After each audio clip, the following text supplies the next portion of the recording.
जब भगवान श्री राम ने महर्षि वाल्मीकि से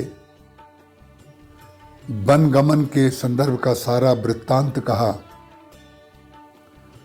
उसको सुन करके मानवोचित ढंग से वाल्मीकि जी ने भगवान से कहा,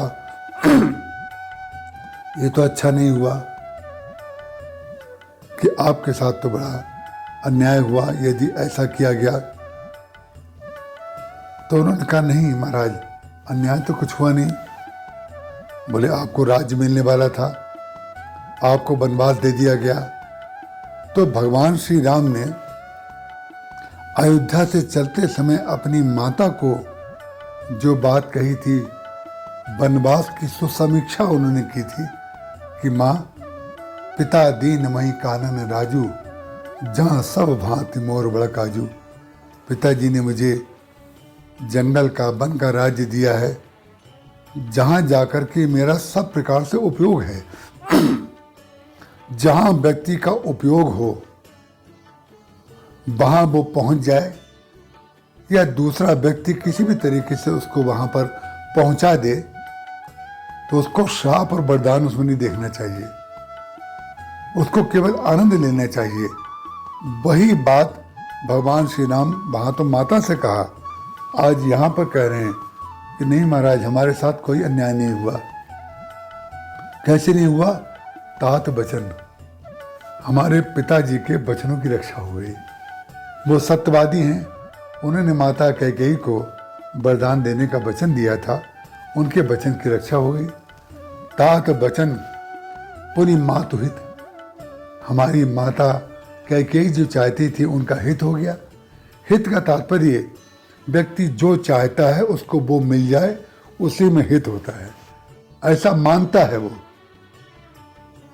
कि जो हम चाहते हैं वो हमें मिल जाए, वही हित मानता है व्यक्ति।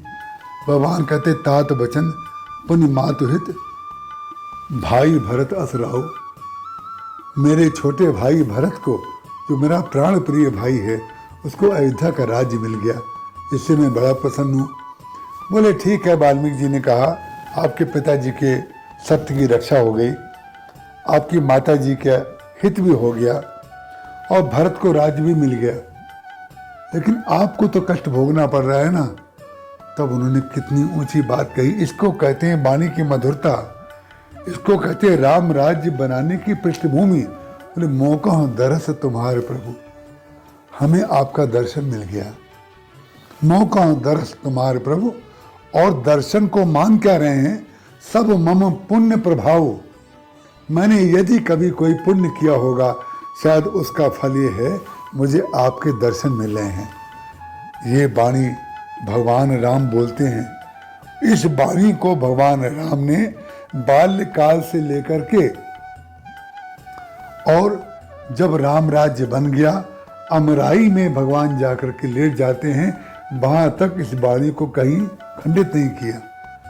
दूसरों के हृदय में अमृत घोलने वाला व्यक्ति राम राज्य बनाता है, और दूसरों की दृष्टि में अपने को सत्यवादी सिद्ध करने वाला, स्वाभिमानी सिद्ध करने वाला।